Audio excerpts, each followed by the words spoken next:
Welcome back, America. I'm Hugh Hewitt. Noah Rothman is the senior political writer at National Review. He joined me. Welcome to the first day of the Golden Age, first full day of the Golden Age, Noah Rothman. I've already covered Elon Musk, birthright citizenship, and the pardons of the J6 defendants. Anything to opine on those three subjects? Well, I think that the January 6th pardons are a disgrace. I think that the notion here that this is going to, the 14th Amendment revisions are somehow going to glide through the courts is somewhat unfounded, and the risks of political backlash there. But those are really the only downsides to the last 24 hours, with the exception, and I will put in a good word as far as downsides go, for Donald Trump's post-inaugural address statements to Congress, in which he totally indulged the Donald Trump that we all know and love. The election 2020 was rigged. Liz Cheney doesn't like a policy that doesn't get us to war with everybody. Adam Kinzinger cries all the time, and Nancy Pelosi did January 6th. All that stuff was kind of messy. But beyond that, the executive orders are very good. The repeal of Joe Biden's executive orders are very good. And the statements that were made during Donald Trump's workmanlike inaugural address, I think, will serve him very well. There was very little high-flown rhetoric in it, a lot of to-do list items that he wants to see it done. You know, you can quibble over the value of picking a fight with the government of Panama, but beyond that, just about everything was an agenda item that I think the American people writ large, you know, a majority of Americans, would support. So on balance, a good day for Donald Trump with some really pregnant storm clouds on the horizon. Are we better off today than we were 48 hours ago? You know what? It's still early, but I would say yes. I would say absolutely positive. We have a president. We don't have an infirm and decaying person who's pardoning his own family. That is the baseline level of expectations we should expect from a president. Elementary presence, I suppose, cognition, a capability to speak extemporaneously, and be awake when the sun goes down.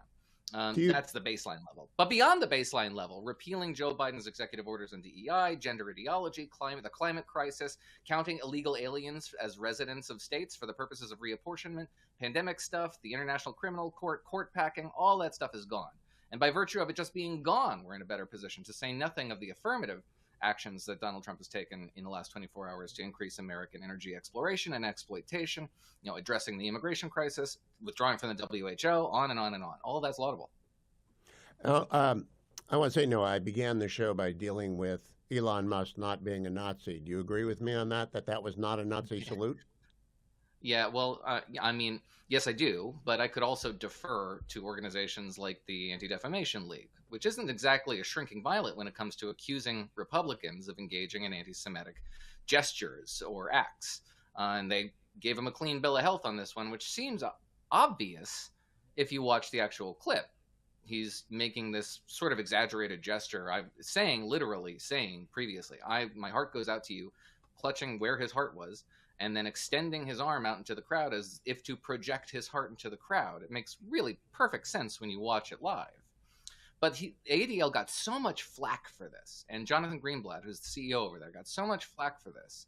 You have to think that it's like he gave up the game.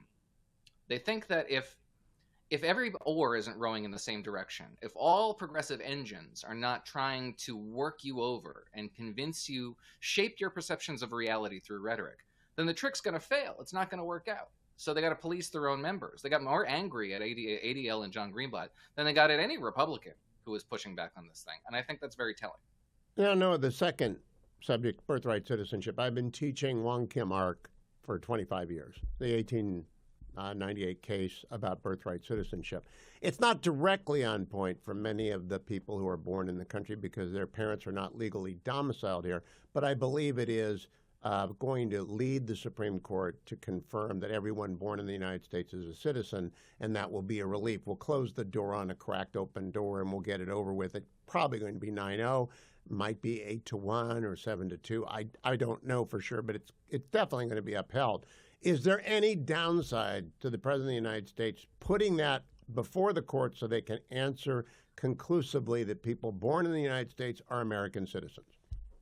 Well, if it's purely a test case, then probably not. If it is policy, and this order does suggest it could be, It is very expansively written to the degree that it also renders the children of individuals who are in this country on visas, tourist visas, work visas, travel visas, what have you, that they are also no longer subject to the 14th Amendment. And if they tried to enforce that, you could have some really bad images that would have a long tail. It's not hard to demagogue this thing.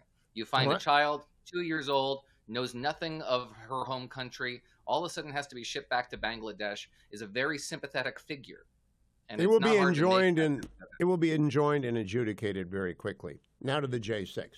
I did not want any commutations for those convicted of seditious conspiracy, but as Eli Lake said on the commentary podcast this morning, hundreds of people were overcharged. The Supreme Court's already ruled on that. Hundreds of people were overcharged. I know one of the defense counsel for the J6, shipwright crew, and 22 years of federal prosecutor.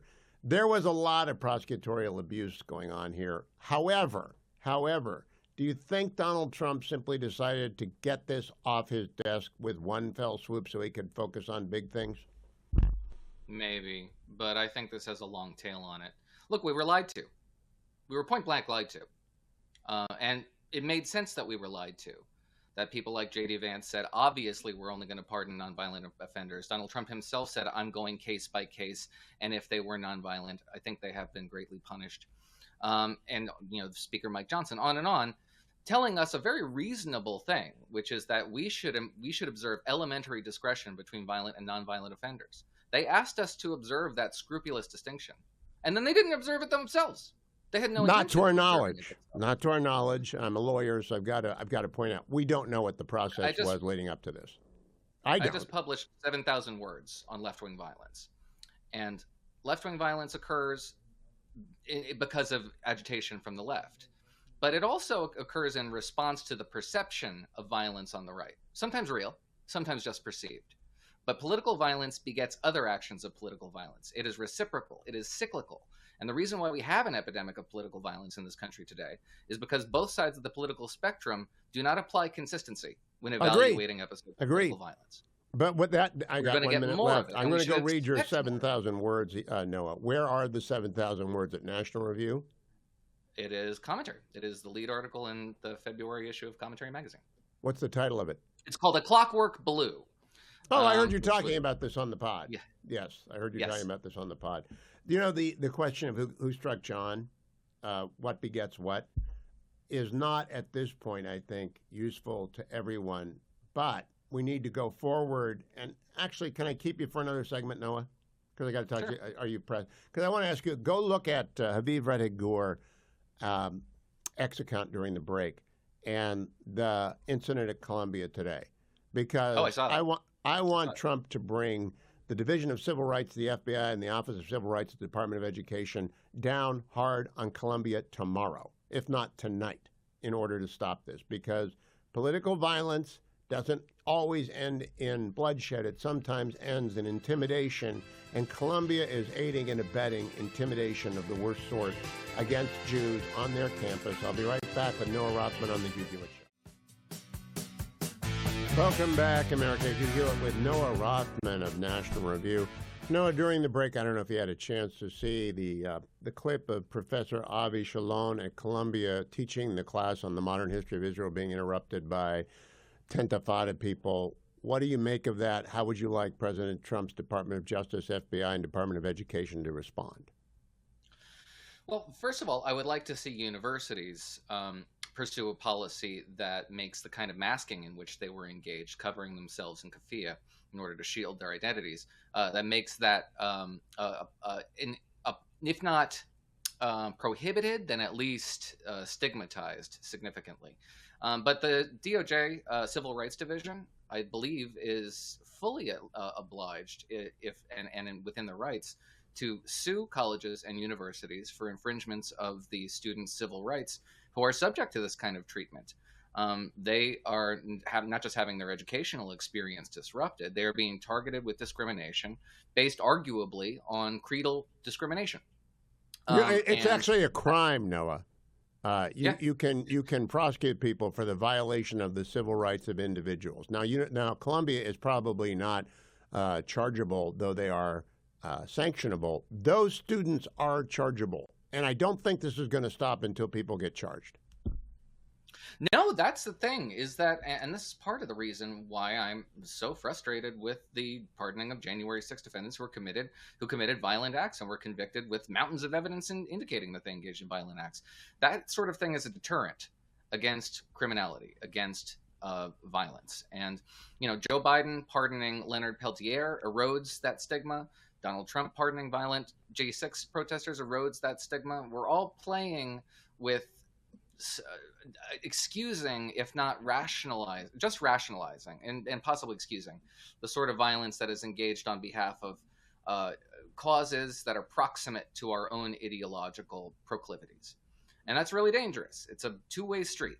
And it's the sort of thing that won't stop until we apply a consistent, across-the-board value judgment that political violence is per se wrong. Point blank. No, I do want to... There's no excuse for it. There is no excuse for it. However, I do believe that attacks on the Capitol have been deterred rather significantly by the largest FBI investigation in history and all of those prosecutions. I have not seen one prosecution of any campus incident in the past 2 years. Have you?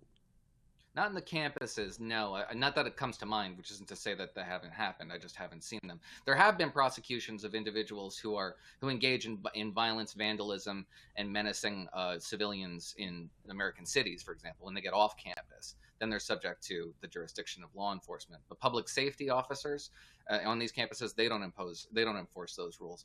And colleges, when they invite these police officers onto campus, they usually defer to the campus regulations, which are often pretty lax. Columbia actually got pretty fed up with this, as I recall, late in 2023, early 2024, and did roll up these encampments and did allow the NYPD to police their campuses.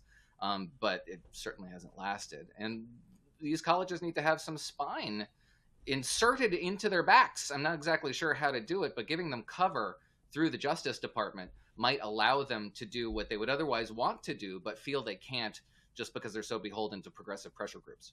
I think that's exactly right. And unless and until that happens from D.C., it's going to continue. Noah Rothman, thank you for joining me. Always a pleasure in this golden age of America to have you join me. I appreciate it much.